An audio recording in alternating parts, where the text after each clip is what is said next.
તો ચાલો મિત્રો, હવે આપણે પ્રશ્ન નંબર 11 લઈશું. જંગલ સ્ત્રોતો કેવી રીતે મુખ્ય દાવેદારો અથવા તો ભાગીદારો દ્વારા અસર પામે છે તેની વાત કરવાની છે. તો થોડી ઘણી સમજ તો હું તમને આપી ચૂક્યો છું. આની આગળનો જે 10મો સવાલ હતો ને કે ભાઈ તમારે પર્યાવરણની જાળવણી કરવી હોય તો કોની ઉપર ધ્યાન રાખવું જરૂરી છે, બરાબર છે. તો એમાં તમને લોકોને મેં ગયા વિડીયોમાં થોડી હિન્ટ તો મેં આપી દીધેલી છે. એમ છતાં પણ ચાલો જરા જોઈ લઈએ કે ભાઈ કોણ એવા દાવેદારો છે કે કોણ એવા ભાગીદારો છે કે જેના દ્વારા જંગલ સ્ત્રોતોને અસર થાય છે. તો સૌથી પહેલાં આવે છે સ્થાનિક લોકો. ચર્ચા મેં કરી, સ્થાનિક લોકો શું કરશે? પોતાના જીવન જરૂરી વસ્તુ માટે જંગલમાં જશે અને બધી વસ્તુ કાપી ફાપીને લઈ આવશે અસર થવાની. જો લખ્યું છે કે તેઓ જંગલમાં કે જંગલની આસપાસ રહે છે, એટલે એ લોકો પોતાના જીવનની વિવિધ જરૂરિયાતો માટે જંગલની નીપજો વસ્તુઓ પર આધારિત હોય છે. આગળ વધીએ, એઓને મોટી માત્રામાં બળતણના લાકડા, નાની લાકડીઓ તેમજ છાપરાની જરૂરિયાત હોય છે. વિદ્યાર્થી મિત્રો, એટલો ઇઝી સવાલ છે, તમે વાંચો તો તમને આવડી એવો છે.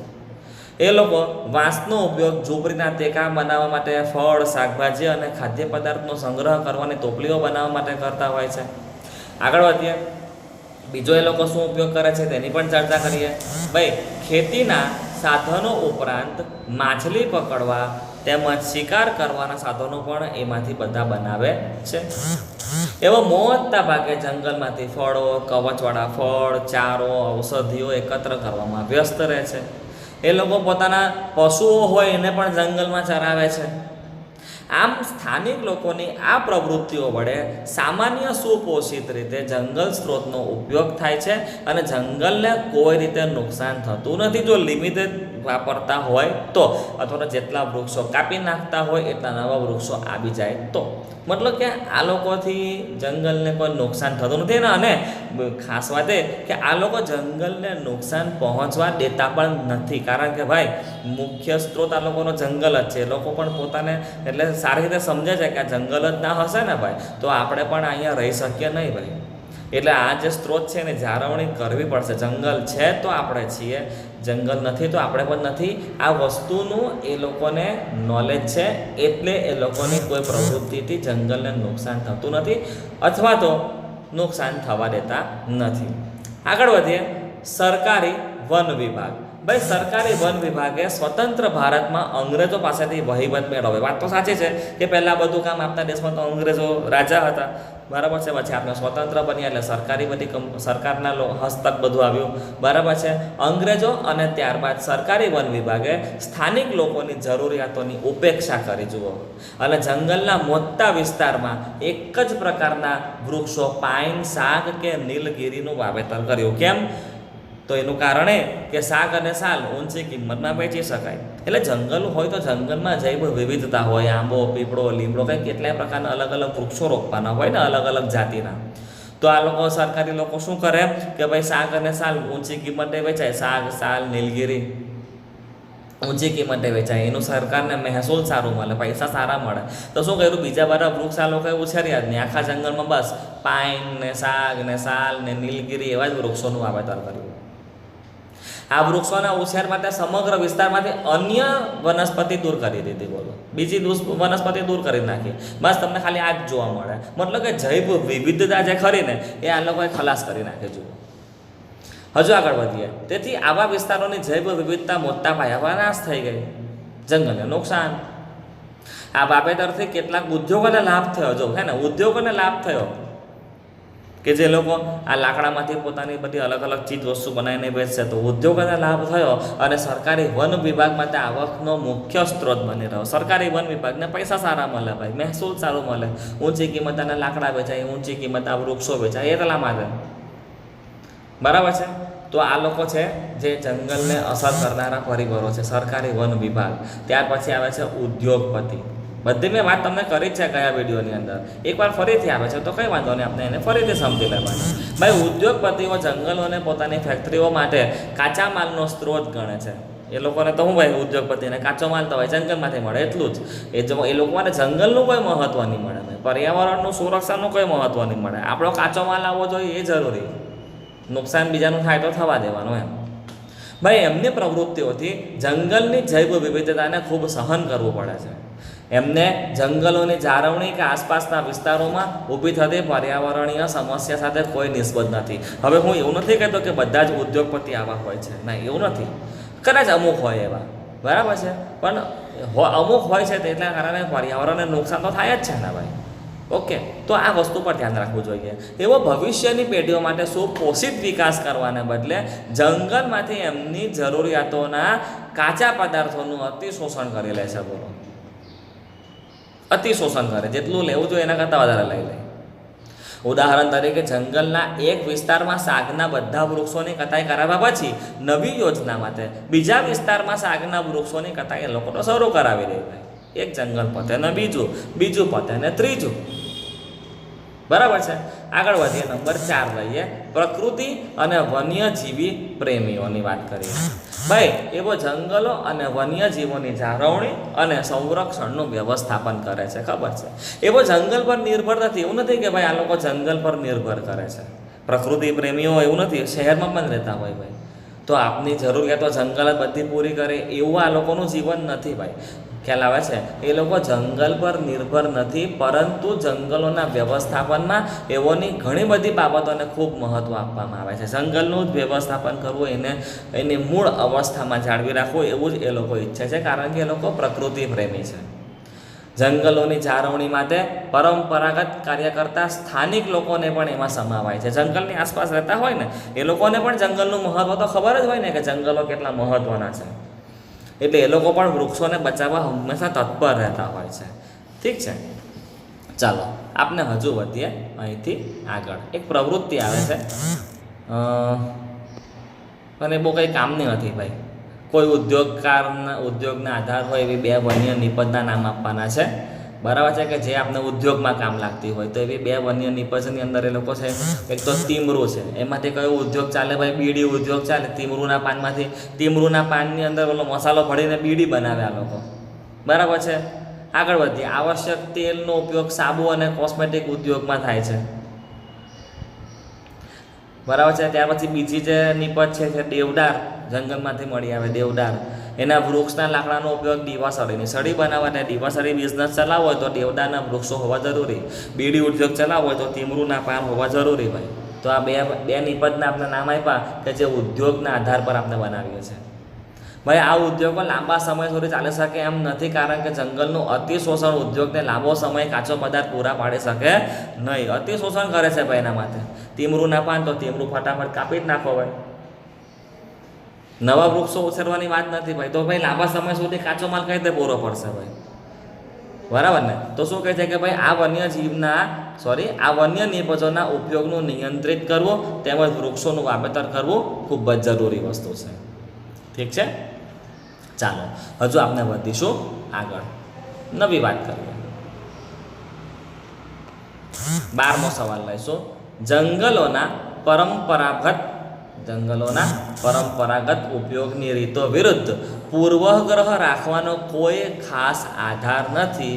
ઉદાહરણ સાથે આ વિધાન સમજાવવાનું છે કે ભાઈ જંગલો છે ને પરંપરાગત ઉપયોગની રીતો, પરંપરાગત એટલે કે આજથી વર્ષોથી ભાઈ આદિમાનવ રહેતો ત્યારથી જંગલમાંથી બધી વસ્તુ આપણે લઈને આવતા અને વાપરતા હતા. તો એ જે વસ્તુ હતી એની વિરુદ્ધ કોઈ પૂર્વગ્રહ નહીં રાખવાનો ભાઈ. મનમાં એવા કોઈ શંકા કુશંકા રાખવાનો કંઈ મતલબ કે કોઈ એનો મતલબ નથી, એ સમજાવવા માંગે છે. જુઓ તો એનું કે ઉદાહરણ સમજે. ઉદાહરણ છે, જુઓ કે વિશાળ હિમાલયન રાષ્ટ્રીય ઉદ્યાન સંરક્ષિત ક્ષેત્રમાં આલ્પાઇનના જંગલો છે. અહીં ઘેટાઓનો ચારો ઉગે છે. આલ્પાઇનના જંગલમાં ઘેટાઓનો ચારો ઉગે છે. એટલે પ્રત્યેક વર્ષે ગ્રીષ્મ ઋતુમાં ભરવારો તેમના ઘેટાઓને ઘાટીઓમાંથી, એટલે હિમાલયની બધી ઘાટીઓ છે ને એમાંથી આ વિસ્તારમાં ચરાવવા માટે લઈ જાય. ભાઈ સંરક્ષિત વિસ્તારોમાં સ્થાનિક લોકોની આ પ્રવૃત્તિ પર પ્રતિબંધ મૂકી દીધો. બોલો, એમ હવે સરકારના હસ્તકમાં બધું આવ્યું ને. પહેલાં તો બધું આદિમાનવના જમાનથી પરંપરાગત પદ્ધતિથી ચાલવામાં આવતું કે લોકો એવી પરંપરા હતી કે ભાઈ ગ્રીષ્મ ઋતુ આવે ને તો ભાઈ ઘેટાઓને ચારવા માટે અહીંયા જ લઈ જવાના. એમ સરકારના હસ્તકમાં આ બધું જંગલ પ્રવેશ આવી ગયો તો સરકારે એની પર પ્રતિબંધ મૂકી દીધો કે ભાઈ ઘેટાઓએ અહીંયા ઘાસ ચરાવવા આવવું નહીં. આથી ઘેટાઓ દ્વારા ઘાસના ઘાસનો ચારા તરીકે ઉપયોગ બંધ થઈ ગયો. પરિણામે આ ઘાસ લાંબા થઈ વળી જમીન પર પડે છે. એનાથી નવા ઘાસની વૃદ્ધિ અટકે છે. મતલબ કે સરકારે જે ડિસિઝન લીધું તે ફેલ થઈ ગયું ભાઈ. એને ઘાસ ખાનાર કોઈ મળે જ નહીં ભાઈ. ખ્યાલ આવે છે? તો એ ઘાસ વધીને કેટલું પછી આ તો જમીન પર જ વળી જાય ઘાસ. અમુક હાઈટ હોય ને 2 ફૂટ 3 ફૂટ એનાથી પણ બધું લાંબુ ઘાસ થવા લાગે તો ઉપર પેલું સીધું રહી ના શકે. ઘાસ વળી જાય એટલે સાઈડો જમીન પર પડે, નવું ઘાસ ઉગી નીકળે. નવું ઘાસ ઉગે તો પહેલાં બીજા નવું જે ઘાસ નીચેથી ઉગતું હોય ને એની વૃદ્ધિને આ લોકો અટકાવી દે ભાઈ. તો આમે બોલો વૃક્ષોનો વિકાસ અટકી ગયો, ઘાસનો વિકાસ અટકી ગયો. એના કરતાં ઘાસ ખાઈ લે બરાબર ને તો સારું કહેવાય ને. નવું ઘાસ તો ઉગ્યા જ કરશે પછી. આ તો થયું શું કે ઘાસની વૃદ્ધિ અટકી ગઈ, બોલો સ્ટોપ થઈ ગઈ. એટલે સરકારે પછી પાછો પ્રતિબંધ શું કરી લેવો પડશે ભાઈ? હટાવી લેવો પડશે. અને પેલા ઘેટાને ભાઈ કેવું પડશે કે ભાઈ તમે ચરાવવા માટે લઈ આવો, અમને કોઈ વાંધો નથી. બરાબર છે. આગળ વધીએ. પ્રશ્ન નંબર 13 લેવાનો છે. એમાં આવે છે કે જંગલ સંરક્ષણમાં બિશ્નોઈ સમુદાયનો ફાળો જણાવવાનો છે ભાઈ. જંગલનું સંરક્ષણ કરવા માટે આ બિશ્નોઈ સમાજના લોકોએ બહુ બલિદાન આપેલા છે ભાઈ. શું આપેલું છે જરા જોઈ લઈએ. ભાઈ આપણા દેશમાં વંશ પરંપરાગત રીતે જંગલ સંરક્ષણનું કામ કરતા સ્થાનિક લોકોમાં બિશ્નોઈ સમુદાય અગ્રસ્થાને છે. વંશ પરંપરાગત મતલબ કે એ લોકોના સમાજમાં એ લોકોના વંશમાં લખાયેલું જ છે કે આપણો જન્મ થયો એટલે આપણી આસપાસ આ જે વૃક્ષો છે એને આપણે બચાવવાનો પ્રાથમિક ધર્મ વર્ષોથી એ લોકોના લોહીમાં આવ્યો છે ભાઈ. એવું નથી કે ખાલી બિશ્નોઈ સમુદાયના લોકો જ એવું માને છે ભાઈ. ઘણા બધા લોકો એવા છે, ઘણા બધા સમુદાય એવા છે, ઘણા બધા સમાજ એવા છે કે જેમાં આવું લખાયેલું છે. કારણ કે એ લોકો કેવું છે કે ભાઈ ખેતીવાડી સમાજના લોકો હશે યા તો જંગલની આસપાસ રહેનારા લોકો હોય એટલે એ લોકો આવું ઈચ્છે જ કે ભાઈ વૃક્ષો એટલે કે જંગલો પોતાના મૂળભૂત અવસ્થા છે એમાં રહે. એમાં બિશ્નોઈ સમુદાયની આજે આપણે ખાસ વાત કરવાના છીએ. ભાઈ એમાં શું એક ઘટના બની ગઈ હતી એની ચર્ચા કરીએ. ભાઈ બિશ્નોઈ સમુદાય દક્ષિણ રાજસ્થાનમાં થાર રણની સીમા નજીક વસે છે. ભાઈ ક્યાં છે બિશ્નોઈ સમુદાય? તો ભાઈ રાજસ્થાનમાં જવું પડશે તે પણ દક્ષિણ રાજસ્થાનમાં થારનું રણ છે એની સીમા પાસે આ લોકો રહે છે. બિશ્નોઈ સમુદાય પાયાની માન્યતા પર જીવે છે કે બધા જ સજીવોને જીવવાનો અને સ્ત્રોતનો ઉપયોગ કરવાનો હક છે. બધાને જીવવાનો હક છે ભાઈ. બધાને સ્ત્રોત એક સરખી રીતે વાપરવો જોઈએ. બિશ્નોઈ સમુદાય માટે જંગલો અને વન્ય પ્રાણીઓનું સંરક્ષણ એમના ધાર્મિક અનુષ્ઠાનનો ભાગ ગણાય છે. એ લોકોના ધર્મમાં જ એવું લખાયેલું છે કે ભાઈ પ્રાણીઓને બચાવો, જંગલોને પણ બચાવો. શું ઘટના થઈ હતી બિશ્નોઈ સમુદાયમાં જરા જોઈ લઈએ. 1731માં રાજસ્થાનના જોધપુર નજીક ખેજરાલી ગામમાં, ખાસ સમજો રાજસ્થાનનું જોધપુર અને જોધપુરમાં ખેજરાલી નામનું ગામ. નામ ખેજરાલી કારણ કે એ ગામમાં ખેજરીના વૃક્ષો થતા. તો આ ખેજરીના એટલે કે ખીજડાના વૃક્ષોના રક્ષણ માટે અમૃતા દેવી બિશ્નોઈ અને એની સાથે અન્ય 363 વ્યક્તિઓએ જીવનું બલિદાન આપી દીધું હતું વૃક્ષોના રક્ષણ માટે. મતલબ કે સમજો કે કોઈ કોન્ટ્રાક્ટર કે સરકારી વન વિભાગના લોકો ગયા હશે વૃક્ષો કાપવા માટે તો અમૃતા દેવી બિશ્નોઈ એમના લીડર હશે અને એમની સાથે બીજા 363 વ્યક્તિઓ કદાચ એવું બન્યું હશે કે ભાઈ તમારે આ વૃક્ષો કાપવા હોય તો પહેલાં અમને મારવા પડશે, અમારી લાશ પૈસે એ લઈ જાના પડેગા એવું કંઈક ફિલ્મી ડાયલોગ થયો હશે અને સરકારી લોકો કદાચ એ લોકોએ બધાને મારી નાખ્યા હશે. જનરલી કોઈ દયાવાન વ્યક્તિ હોય તો કોઈ વ્યક્તિને મારે નહીં. વિચાર કરો કે વૃક્ષો કાપવા માટે મનુષ્યોને કાપી નાખ્યા, મારી નાખ્યા, બલિદાન આપી દીધું એ લોકોએ. તો ભારત સરકાર એટલે પછીથી 1731ની વાત છે એટલે એ સમયમાં કાયદા કાનૂન એટલે બહુ મજબૂત નહીં હતા, બરાબર ને? તો ભાઈ ત્યાર પછી આ ભારત સરકારે શું કર્યું ભાઈ? અમૃતા દેવી બિશ્નોઈની યાદમાં વન્યજીવોના સંરક્ષણ માટે અમૃતા દેવી બિશ્નોઈ નેશનલ એવોર્ડની ઘોષણા કરી છે. મતલબ કે સમજો કે હવે આજના જમાનામાં કોઈ પર્યાવરણ પ્રકૃતિ પ્રેમી હોય, પર્યાવરણ પ્રેમી હોય અને સારામાં સારી રીતે પર્યાવરણની જાળવણી કરવાનું કામ કરતા હોય, બિન અધિકૃત રીતે વૃક્ષોનો કોઈ નિકાલ કરતું હોય, કાપી નાખતું હોય, એનો વિરોધ કરે કે ભાઈ બહાદુરી ભર્યું કામ કરે પર્યાવરણ માટે તો ભાઈ એને એવોર્ડ આપવાનો એ હકદાર બને છે. તો એને ભાઈ કયો એવોર્ડ આપવાનો? ભાઈ ફિલ્મોમાં સારું કામ કરે ને ફિલ્મોમાં તો ફિલ્મફેર એવોર્ડ, જીનેસી એવોર્ડ ને આઈફા એવોર્ડ ને દુનિયાભરના એવોર્ડ મળે. તો આવી રીતે કોઈ પ્રકૃતિ પ્રેમીનું કામ કરે સારામાં સારું, બરાબર ને? તો એને પણ એ ઇનામનો હકદાર ગણાય છે. તો એને કયો ઇનામ આપવામાં આવે છે? તો એને ઇનામ આપવામાં આવે છે અમૃતા દેવી બિશ્નોઈ નેશનલ એવોર્ડ. અમૃતા દેવીએ જે બલિદાન આપેલું ને તો એના માનમાં સરકાર અત્યારે એમના નામથી લોકોને એવોર્ડ આપે છે. ઠીક છે, આગળ વધીએ. આમ બિશ્નોઈ સમુદાય પર્યાવરણની જાળવણી માટે તેમજ વનસ્પતિઓ તથા પ્રાણીઓના રક્ષણ માટે પોતાના પ્રાણ આપવાની તૈયારી ધરાવતો સમુદાય છે ભાઈ. બરાબર ને, પોતાના પ્રાણ આપી દેશે પણ પર્યાવરણની બચાવવાની તો એ લોકોએ કામગીરી કરશે ને કરશે જ. આગળ વધીએ છીએ, નવી વાત કરીએ. 14મો સવાલ એકદમ ઇઝી સવાલ આવે છે ભાઈ. જંગલોની અગત્ય સમજાવો. તમે કહેશો કે ગપ્પા મારવાનો સવાલ આવ્યો. હું ભણાવતો આવડે એવું જરૂરી નથી, તમે વાંચો, તમને આમ જ આવડે છે આ સવાલનો જવાબ તો, કે ભાઈ જંગલો આપને શું અગત્ય, જંગલો આપના માટે કઈ અગત્યના છે. પહેલી વાત વાંચીએ. જંગલો ભાઈ ખૂબ જ કિંમતી સ્ત્રોત છે. જંગલમાંથી ખોરાક, ઘાસચારો, ઇમારતી લાકડું, બળતણનું લાકડું, ઔષધો, ગુંદર, રબર, રેઝિન, કાંઠો, વાંસ મળે, ખબર છે. નંબર 2, જંગલમાંથી મળતા વાંસનો મુખ્ય ઉપયોગ ઝૂંપડીના ટેકા બનાવવા માટે, વસ્તુઓનો સંગ્રહ કરીને ટોપલી બનાવવા માટે થાય છે, ખબર છે. નંબર 3, જંગલો અસંખ્ય પ્રકારની વનસ્પતિ અને પ્રાણીઓનું કુદરતી વસવાટ સ્થાન છે. બરાબર ને, કેટલાય લોકો રહે છે. બરાબર, કે કેટલાય પ્રાણીઓ, એક જંગલ હોય તો એ જંગલ કંઈ કેટલાય પ્રાણીઓનું વસવાટ સ્થાન કહેવાય. જંગલો પર્યાવરણની જાળવણી માટે ખૂબ જ મહત્વના છે. ઋતુચક્રોના યોગ્ય સંચાલન, દ્રવ્યચક્રોની જાળવણી, વરસાદની નિયમિતતા, ભૂમિની ફળદ્રુપતા. ઋતુચક્ર એટલે કે ઉનાળો, શિયાળો, ચોમાસું જંગલો પર આધારિત છે. દ્રવ્યચક્રોની જાળવણી એટલે કે નાઇટ્રોજન ચક્ર, ઓક્સિજન ચક્ર, કાર્બન ચક્ર. વરસાદની નિયમિતતા એટલે કે જળચક્ર. આ બધામાં જંગલો બહુ અગત્યની ભૂમિકા ભજવે છે ભાઈ. ભૂમિની ફળદ્રુપતા જાળવવાની હોય તો ફળદ્રુપતા પણ જાળવી આપે છે ભાઈ. હજુ આગળ વધીએ, નંબર 5 લઈએ. જંગલો ભારે વરસાદ અને ખૂબ ઝડપથી પવનોની ગતિ ઘટાડે અને એના દ્વારા પણ ભૂમિના ધોવાણને નિયંત્રિત રાખે છે. બરાબર છે, તો બધા આ બધું વસ્તુ આપણને ખ્યાલ જ છે. આ 5 મુદ્દા છે, આપણે આપણી રીતે પણ લખી શકીએ, નવા કોઈ આપણે જાણવા હોય તે. બરાબર ને, ચાલો, તો એકદમ ઇઝી સવાલ હતો, આપણે એને પૂરો કર્યો છે. આગળ વધીએ, પ્રશ્ન નંબર 15 લઈએ. ચાલો, 15મા સવાલની અંદર વન આચ્છાદન ઘટવાથી એટલે કે જંગલોનો નાશ થવાથી કઈ કઈ સમસ્યા ઊભી થાય છે, અથવા તો આ સવાલ બીજી રીતે પૂછાય છે કે વન કટાઈની ગંભીર અસર લખવાની છે. વૃક્ષો કાપી નાખીએ તો કઈ કઈ ગંભીર અસરો થાય. ઉપર આપણે જંગલના ફાયદા જોયા છે, હવે જંગલ ના હોય તો શું એના ગેરફાયદા થવાના એ આપણે લખતા આવડે જ, મોઢે રાખવાની પણ જરૂર નથી. તમને પહેલેથી આવડતો જ હોય એવો જ સવાલ આવે તો પાછો. આગળ વધીએ, આપણે વાંચીએ. ચાલો ભાઈ, દુનિયામાં વન આવરણ ઝડપથી ઘટી રહ્યું છે, ખબર છે. વિકસિત દેશોમાં વન કટાઈનો દર ઘણો વધારે છે, ખબર છે. જંગલો કાપીને ફાર્મ હાઉસ ને, રો હાઉસ ને, શોપિંગ મોલ ને કેટલું બધું અલગ અલગ બનાવી દેતા વિકાસના નામ પર, કે ભાઈ અમે વિકાસ કર્યો. વસ્તી વધારો, ઔદ્યોગિકરણ અને શહેરીકરણને કારણે વન આચ્છાદન ઝડપથી ઘટી રહ્યું છે. વસ્તી વધે એટલે લોકોને રહેવાની જગ્યા આપવી પડે, એટલે જંગલ કાપીને રહેઠાણ બનાવવાના.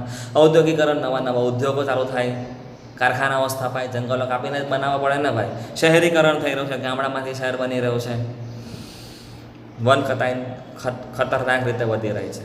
ઉષ્ણ કટિબંધ વિસ્તારોમાં વન કટાઈની ગંભીર અસરો થાય છે અને ગંભીર સમસ્યાઓ કઈ કઈ છે તે જોઈએ. સૌથી પહેલું તો ભાઈ પ્રાદેશિક અને વૈશ્વિક આબોહવાકીય ફેરફારો પ્રેરે છે. જંગલો જ ના હોય ને તો આ તાપમાન ધીમે ધીમે વધતું રહેશે ભાઈ, ઠંડક જતી રહેશે. જંગલો ના હોય તો વરસાદનું પ્રમાણ ઘટશે.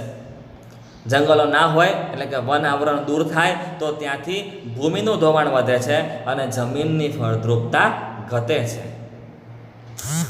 ચોથું, વાતાવરણમાં કાર્બન ડાયોક્સાઇડનું પ્રમાણ વધી જાય, કારણ કે વૃક્ષો CO2 શોષી લેતા હોય છે ને ભાઈ.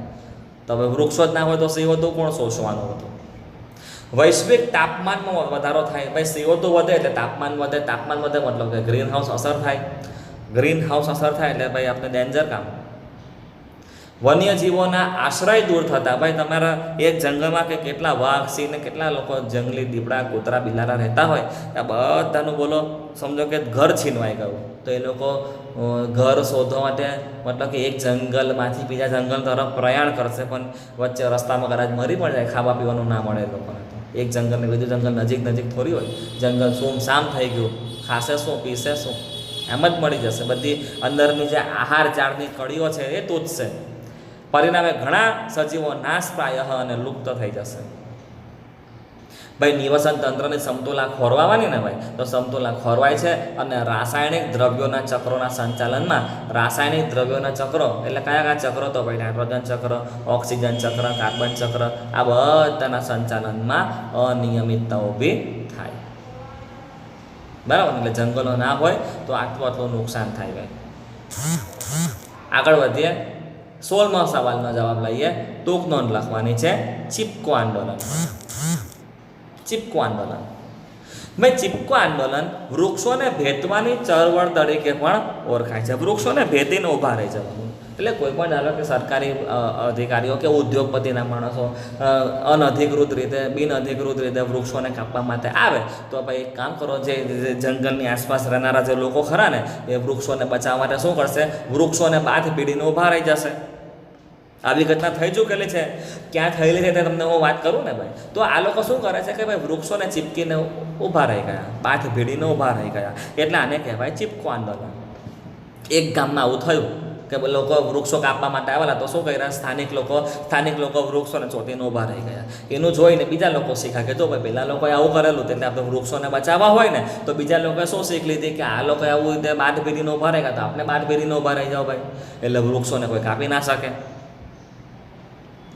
બરાબર ને, એક જણે કર્યું, બીજાએ કર્યું, બીજા પછી ત્રીજાએ કર્યું, તો ભાઈ આ રીતે આંદોલન કંઈક શરૂ થયું, એને આપણે નામ આપીએ છીએ ચિપકો આંદોલન. શરૂઆત ક્યાંથી થયેલી હતી એની આપણે ચર્ચા કરીએ. ચાલો ભાઈ, આ આંદોલન 1970ના શરૂઆતના દશકામાં હિમાલયની ઊંચી પર્વતીય શૃંખલાના ગઢવાલના રેની ગામના લોકો દ્વારા શરૂ થયું હતું. લોકેશન બરાબર યાદ રાખવાની છે. 1970ની સાલ, હિમાલયની પેલી ઘાતીય પ્રદેશ, પર્વતીય પ્રદેશ, એમાં ગઢવાલ અને ગઢવાલની અંદર રેની નામનું ગામ.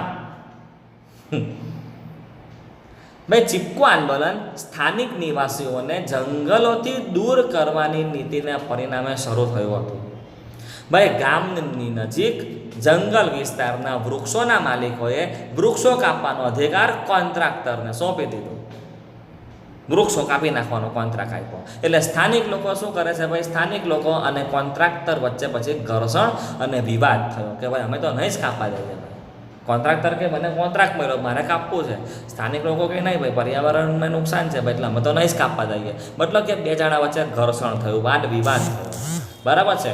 પછી શું થયું, જો વાદ વિવાદ થયો પછી એક દિવસ નિશ્ચિત દિવસે વૃક્ષોના માલિકોના માણસોના કોન્ટ્રાક્ટર, જે વૃક્ષોના માલિક હતા ને કે ભાઈ આ જગ્યા મારી છે, એની પર વૃક્ષો મેં રોપ્યા, એટલે એનો વૃક્ષોનો માલિક પણ હું છું, તો એ માલિક લોકો અને કોન્ટ્રાક્ટર બધા સાથે મળીને વૃક્ષો કાપવા માટે નીકળ્યા.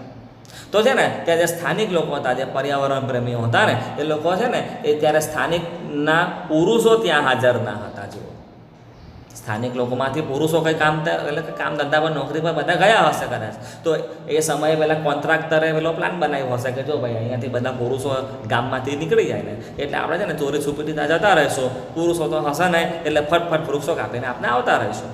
વૃક્ષો એટલે મતલબ કે ત્યાં પુરુષો હાજર નહીં હતા. તો થયું શું કે ત્યાંની જે સ્ત્રીઓ ખરીને એ કોઈ પણ પ્રકારના ભય વગર વૃક્ષો પાસે પહોંચી ગઈ અને વૃક્ષોને ભેટીને વૃક્ષોની ફરતે ઊભી રહી ગઈ અને મજૂરોને વૃક્ષ કાપતા અટકાવ્યા. જો સ્ત્રીઓ પણ ભય વગર નીકળી પડી બધી કે પુરુષો નથી તો શું થઈ ગયું, વૃક્ષો બચાવવાના એટલે બચાવવાના પાય, તો બધી સ્ત્રીઓ ગામની ભેગી થઈ ગઈ, વૃક્ષોને બાથ ભીડીને ઊભી રહી ગઈ અને ત્યાં વૃક્ષોને બચાવી લીધા, મજૂરોને વૃક્ષો કાપતા અટકાવી લીધા. ચિપકો આંદોલન માનવ સમુદાયો અને લોક સંચારમાં ખૂબ ઝડપથી પ્રસરી ગયું. આની જાણ ફટાફટ થઈ ગઈ, સ્ત્રીઓની વાહવા થઈ ગઈ, લોકોની જે ભય વગર જે નીકળી ગયા નિર્ભયપણે તો વાહવા થઈ ગઈ અને એક શીખ મળી સમાજને કે ભાઈ વૃક્ષો બચાવવા હોય તો આ રીતે પણ બચાવી શકાય. પરિણામે ભારત સરકારને જંગલના સ્ત્રોતના સદુપયોગ માટે પ્રાથમિકતા નક્કી કરવા માટે પુનઃ વિચારણા કરવાની ફરજ પડી. સરકાર સુધી આ વાત પહોંચી કે ભાઈ વૃક્ષ બચાવવા જરૂરી છે, વાત સાચી છે ભાઈ પર્યાવરણ પ્રેમીઓની. તો સરકારે પણ પછી આંદોલન ચલાવ્યું, મતલબ કે કોઈ પ્રોજેક્ટ બનાવ્યો અને વૃક્ષો કાપવા પર પછી પ્રતિબંધ મૂક્યો. ઓકે, ચાલો હજુ આપણે આગળ વધીએ.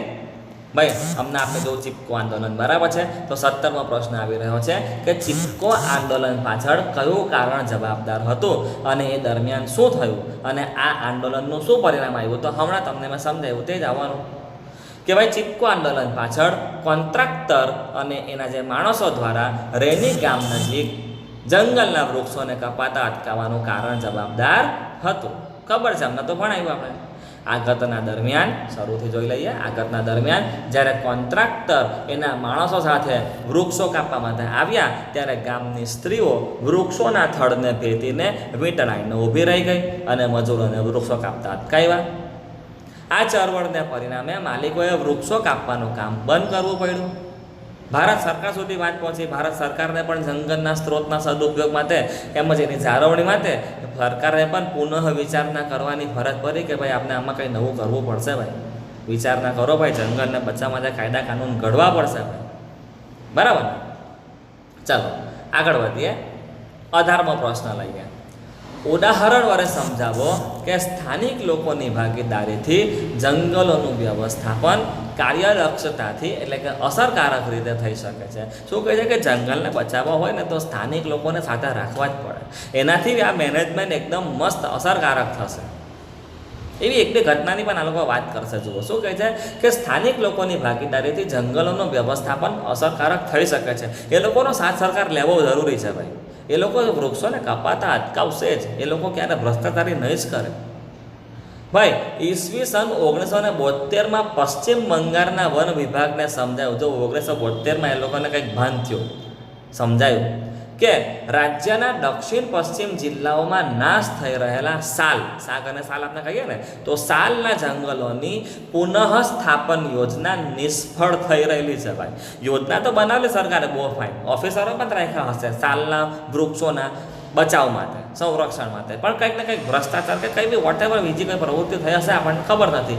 પણ એવી એ લોકોને 1972માં જાણ થઈ કે ભાઈ ઓન પેપર કદાચ વૃક્ષો બોલતા હશે કે સરકારી ઓફિસર લોકો મોટા અધિકારીઓ સરકારના લોકોને રિપોર્ટ આપતા હોય કે ભાઈ અમારે ત્યાં તો બહુ જંગલ છે, ઘણા જંગલ હે, બહુ સારે ભાઈ શાક સાલ કે વૃક્ષ હે. પણ ખરેખર કદાચ ત્યાંથી મેન અધિકારીઓ પશ્ચિમ બંગાળમાં નજર કરવા ગયા હશે તો ત્યાં વૃક્ષોની સંખ્યા ઓછી હશે.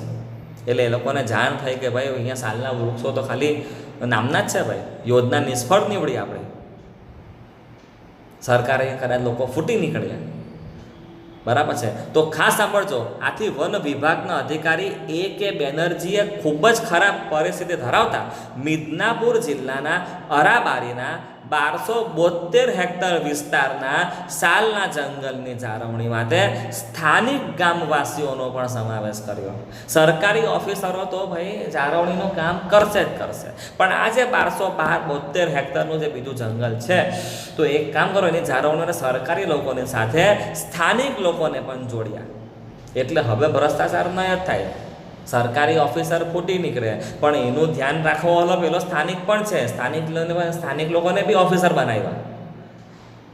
હવે સ્થાનિક છે એટલે મતલબ કે એને તો પોતાના આસપાસના પર્યાવરણની પડેલી જ હોય એટલે એને પણ એક ભાગ બનાવી દીધો. એટલે એની હાજરીમાં તો આ કામ નહીં જ થશે. અને ધારો કે કામ કરવા પણ જાય તો તરત પેલા સરકારના ઉચ્ચ અધિકારી લોકોને જાણ કરશે. એટલે આ જે ગેરરીતિ થતી હતી ને તે આ રીતે અટકાવી. A.K. બેનર્જી એના મનમાં આવો સૌથી પહેલાં વિચાર આવ્યો કે આવું આપણે કરીએ ને તો ભાઈ જંગલોને એકદમ સારી રીતે બચાવી શકાય છે. બરાબર ને? આગળ વધીએ. એના બદલામાં ભાઈ જો જંગલ કાપવાના એટલે સાવ કાપવાના એવું નહીં ભાઈ. સ્થાનિક લોકોની આસપાસ જે લોકો રહેતા હોય ને ભાઈ એ લોકોને પોતાની જીવન જરૂરિયાતની વસ્તુ માટે વૃક્ષો કાપવા દેવાના. વધારે નહીં પણ બીજું કે જેટલા કાપવો એટલા નવા ઉછેરો. એટલે જંગલો એની મૂળ અવસ્થામાં જળવાઈ રહે. તો લખેલું જુઓ કે એના બદલામાં ગામવાસીઓને આ વિસ્તારની દેખભાળની જવાબદારી માટે રોજગારી પગાર આપવાનો ને તો પગાર નહીં આપે. પેલા A.K. બેનર્જીએ શું નક્કી કર્યું કે ભાઈ 25% નિપજનો ઉપયોગ કરી લેવાનો હોય. અંદર તમારે 25% સામાન વિના મૂલ્ય લઈ લેવાનો. બરાબર છે. ઉપરાંત એમને ખૂબ જ ઓછી કિંમતે બળતણના લાકડા અને પશુઓને ચરાવવાની પણ સંમતિ આપવામાં આવી. જો સ્થાનિક લોકોનું પણ વિચાર્યું કે બરાબર બિચારા ગરીબ લોકો હોય તો શું કરો 25% પર ફ્રીમાં લઈ લો. ત્યાર પછી પણ લાકડા કે એવું જોઈતો તો એકદમ નજીવી કિંમતમાં તમે મને ચૂકવજો. તમારા પશુઓને પણ અહીં ચરાવી શકાય છે. પણ કાળજી રાખવાની, જંગલની મૂળ અવસ્થાને નુકસાન થવું જોઈએ નહીં. એટલે આ રીતે આ સ્થાનિક લોકોની સક્રિય ભાગીદારીથી 1983 સુધીની અરાબારીના જે સાલના જે જંગલો હતા ને એ તો સમૃદ્ધ થઈ ગયા. બોલો 1972માં ખબર પડી. જો અહીંયા આપણે જોયું હા છે જો સાલ જુઓ 1972ની આ સાલ અહીંયા જોઈએ આપણે 1972માં ખબર પડી કે ભાઈ અહીં નુકસાન થઈ ગયું છે, જંગલ ઓછા થઈ ગયા છે. તો 72થી લગભગ 11 જ વર્ષમાં, જો અહીંયા છે 1983ની સાલ, 11 જ વર્ષની અંદર તો પાછા અરાબારીની અંદર સાલના જંગલો એકદમ ફાઇનમાં ફાઇન સમૃદ્ધ થઈ ગયા. બોલો. ઓકે, તો આ રીતે આપણે જંગલોને બચાવી શકીએ છીએ. બરાબર છે. ચાલો આગળ વધીએ. તો રાષ્ટ્રીય એક પ્રવૃત્તિ આવે છે, આરામ ગૃહનું નિર્માણ કરો પાલતા. ભાઈ તમારે હું કહું છું કે આ પ્રવૃત્તિની જરૂર પડવાની નથી, એટલે આને આપણે જવા દો. નહીં તમને એક્ઝામમાં પણ પૂછી શકાય એવી પ્રવૃત્તિ નથી, એને વાંચવાની પણ જરૂર નથી. બરાબર છે. આગળ વધીએ છીએ. 19મો સવાલ લઈએ છીએ આપણે. જંગલ અને વન્યજીવોનું, ભાઈ જંગલ અને વન્યજીવોનું સંરક્ષણ શા માટે કરવું જોઈએ? ભાઈ કેમ જંગલો બચાવવા જોઈએ? તો ભાઈ એ બી તમને બોલા આવડે એમાંનો જ સવાલ છે. બરાબર ને? ભાઈ જંગલ કેમ બચાવવાના, વન્યજીવ કેમ બચાવવાના? તો ભાઈ પહેલું, વિવિધ ઉદ્યોગો માટે કાચો માલ આપણને મળે એટલે બચાવો. નંબર 2, ફળ શાકભાજી ચારો ઘાસ મેળ મળે એટલા માટે બચાવો. જંગલમાંથી ઔષધો, મરી મસાલા, ગુંદર, રેઝિન, કાંઠો, લાખ મળે એટલે બચાવો. પ્રાણીઓને કુદરતી વસવાટ પૂરા પાડવા માટે બચાવવું જોઈએ. ભૂમિનું ધોવાણ અટકાવવા, ફળદ્રુપતા જાળવવા માટે. આર્થિક અને સામાજિક વિકાસના સ્ત્રોત મેળવવા માટે. વાતાવરણમાં કાર્બન ડાયોક્સાઇડ અને ઓક્સિજનના પ્રમાણની સમતુલા જાળવવી છે, જંગલ બચાવવા પડશે. ભાઈ આપણે ભાઈ એવું નથી કે આ સવાલનો જવાબ આપણને આવડતો નથી, આપણને આવડતો જ હોય છે. બરાબર, પહેલેથી આવડતો હોય છે. આગળ વધી તો સરેરાશ તાપમાનની જાળવણી કરે આપણે. જંગલોનો મતલબ કે બચાવવાની આ 7 મેન મતલબ કે કારણ છે કે જંગલને બચાવવા જોઈએ. હવે આપણે લઈએ છીએ કે ભાઈ વન્યજીવોના સંરક્ષણ કેમ, શું કામ કરવાનું? વન્યજીવો એટલે કે વાઘ, સિંહ, ચિત્તા, દીપડાને શું કામ બચાવવા જોઈએ? તો ખાસ સાંભળજો. જંગલના નિવસન તંત્રની જાળવણી માટે તેમજ કુદરતમાં પર્યાવરણીય સંતુલન માટે. દરેકે દરેક પ્રાણી પણ આપણે માટે કામના છે ભાઈ, દરેકે દરેક પ્રાણી. એમ સમજો કે જંગલમાં વાઘ સિંહ ના હોય, વાઘ સિંહનો શિકાર કરવાની પરમિશન આપી દીધી, એક પણ વાઘ સિંહ નથી, તો તમે વિચાર કરો કે જંગલમાં હરણાઓની સંખ્યા કેટલી વધી જાય. હરણ કે એના જેવા તૃણાહારી પ્રાણીઓની સંખ્યા કેટલી વધી જાય. હવે આ હરણા કે આવા તૃણાહારી પ્રાણીઓને ખાનારા જ કોઈ ના હોય, એ લોકોની વસ્તી વધી ગઈ એટલે જંગલમાં રહેલી વનસ્પતિઓ 2, 3, 4 મહિનામાં બધી એની જંગલની લીલોતરી ખવાઈ જવાની. ખવાઈ ગયા પછી પણ હરણાઓ તો કેટલા બારા વધી ગયેલા છે. તો હવે એ લોકો શું ખાશે? ભાઈ જંગલમાંથી બહાર નીકળશે, આપણા ઘરે આવશે ખાવા માટે. હા, થાય છે એવું ઘણી વખત. જો જંગલમાં ઘણી વખત છે ને લોકો હરણનો શિકાર કરવા માટે નીકળી જાય. હવે હરણની સંખ્યા ઘટી જાય તો વાઘથી લોકો શું ખાય? વાઘથી ચિત્તા, દીપડા. તો ખોરાકની શોધમાં, જો જંગલમાં ને જંગલમાં ખોરાક મળી રહેતો હોય, હરણ ને બધા તૃણાહારી પ્રાણીઓની સંખ્યા વ્યવસ્થિત હોય, જંગલમાં ને જંગલમાં ખોરાક મળી રહેતો હોય, તો વાઘ, સિંહ જેવા પ્રાણીઓ ખોરાકની શોધમાં, શિકારની શોધમાં જંગલ છોડીને ક્યારેય બહાર નહીં નીકળે. પણ આજના સમયમાં, આજના જમાનામાં આપણે હવે પેપરોમાં પણ ઘણા ન્યૂઝ સાંભળીએ છીએ કે કોઈ જગ્યા પર કોઈ ગામમાં ચિત્તો, ટીપડો કે વાઘ, સિંહ ઘૂસી ગયા અને કોઈની બકરી કે ગાય કે કોઈના મતલબ કે પ્રાણીઓ, મતલબ કે આપણા બચ્ચાઓને પણ પકડીને ફાડીને ખાઈ જાય, એવું પણ આપણે જોઈએ છીએ. તો એને જંગલમાંથી બહાર કેમ નીકળવું પડ્યું એનું કારણ શોધવું પડે આપણે ભાઈ, કે જંગલમાં એને ખોરાક નથી મળતો તો જ બહાર નીકળે શિકાર કરવા માટે.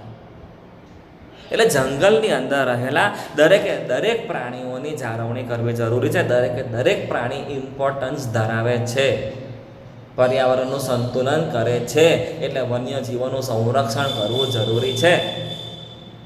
હજુ આગળ વધીએ. એવો જંગલમાં બીજ વિકિરણ દ્વારા જુદા જુદા સ્થળોએ વનસ્પતિ વૃદ્ધિ વિકાસની અનુકૂળતા પૂરી પાડે છે. જંગલમાં બીજનું વિકિરણ, બીજને એક જગ્યા પરથી બીજી જગ્યા પર લઈ જવાનું કામ આપણે ખબર છે. 8મા ધોરણમાં આપણે ખબર છે ને ભાઈ, શીખેલા છે પરાગનયન. પરાગ એક જગ્યા પરથી બીજી જગ્યા પર લઈ જવી પડે, બીજ એક જગ્યા પરથી બીજી જગ્યા પર લઈ જવું પડે. તો પ્રાણીઓના શરીર પર બધું ચોંટી જાય બીજ ને બધું. એ લોકો જ્યાં જાય દૂર દૂર ત્યાં સુધી બીજ ફેલાય અને જ્યાં એ બીજ પડે ત્યાં દતાય નવું વૃક્ષ ઉગી નીકળે. તો એના માટે ભાઈ આ બધા પર્યાવરણીય સજીવોની, વન્યજીવોની ભાઈ જરૂર પડે છે ભાઈ. આ રીતે એ લોકો જંગલની જાળવણીમાં મદદરૂપ બને છે. નંબર 3, એવો પોષક સ્તરોમાં ઉર્જા વહન જાળવી રાખે છે અને આ જૈવ વિવિધતામાં વધારો કરે છે. બરાબર છે ને? બધા પ્રાણીઓને મારીને સાફ કરી નાખો તો જૈવ વિવિધતા ખલાસ થઈ જાય. અલગ અલગ ટાઈપના આપને પ્રાણીઓ જોવા જ ના મળે ભાઈ.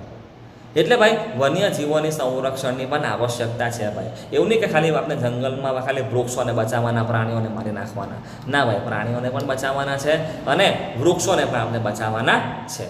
ચાલો હજુ આપણે વધીએ આગળ. કેટલામાં પ્રશ્ન લઈશું? નંબર 20. ચલો, જેમાં સમજવાનું છે વન સંરક્ષણ માટે કેટલાક ઉપાયો બતાવો.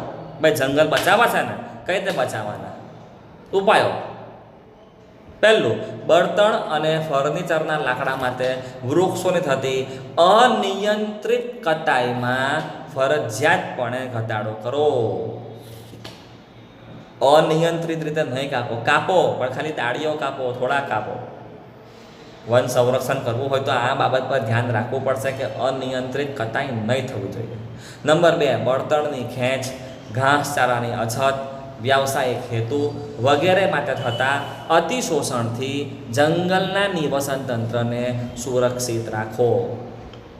આ બધી પ્રવૃત્તિ પર ભાઈ તમારે સુરક્ષિત રાખવું જરૂરી છે. ભાઈ જંગલ અતિશોષણ તો નહીં જ થવું જોઈએ. નંબર 3, વૃક્ષારોપણ તેમજ તેમના ઉછેરની સંભાળ રાખો.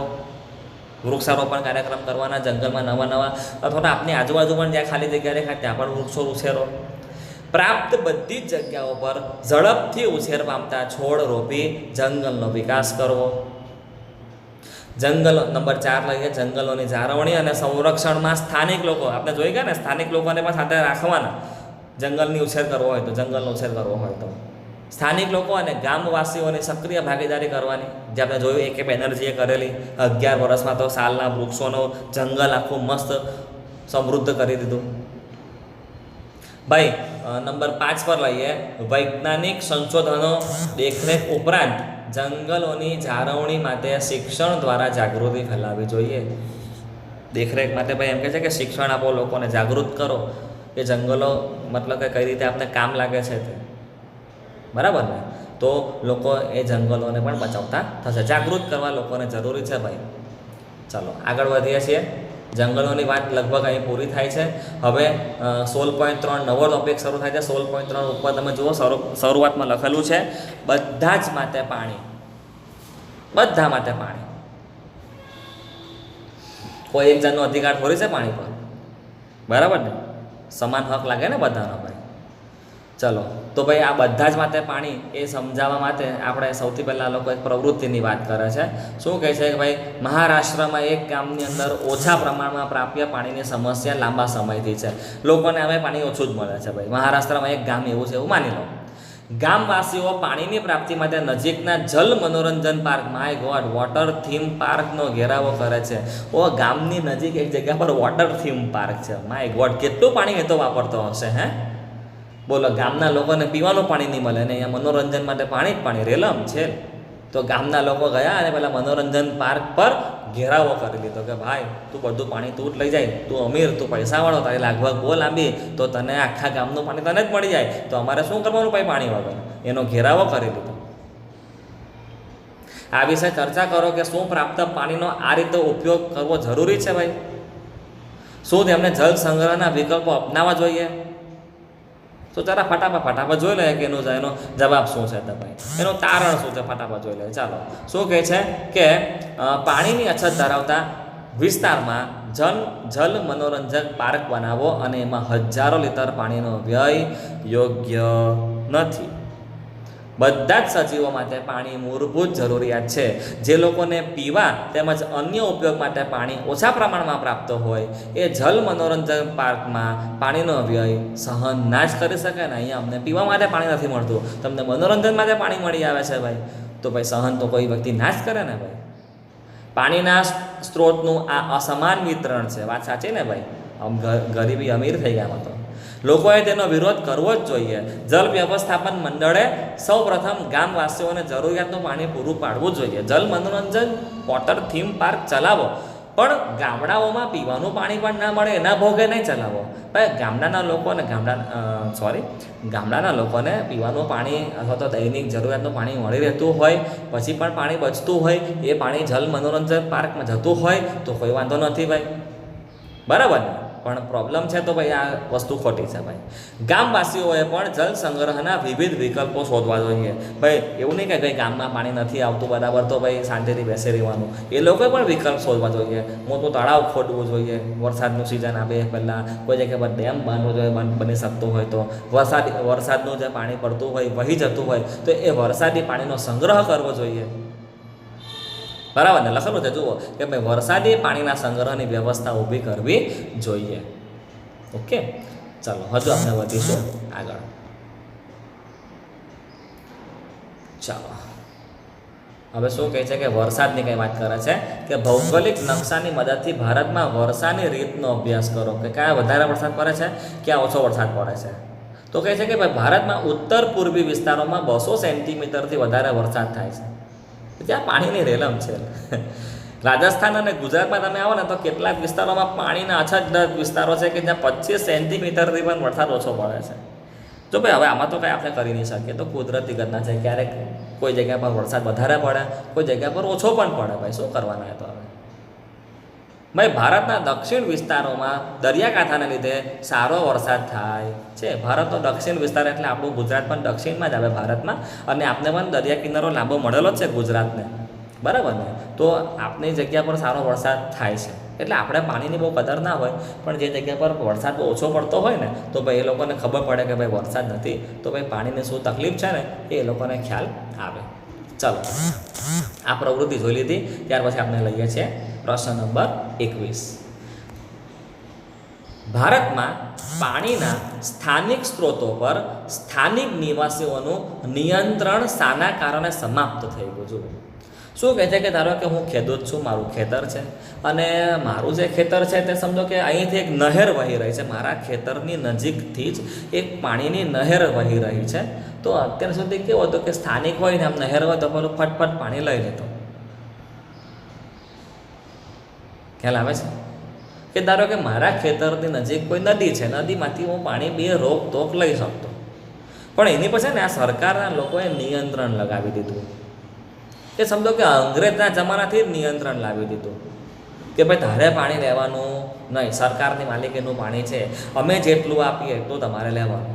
મતલબ કે ભાઈ સ્થાનિક છું હું, ભાઈ મારું ખેતર અને નદી એકદમ નજીક છે, તો હું ત્યાંથી પાણી કેમ નહીં લઈ શકું?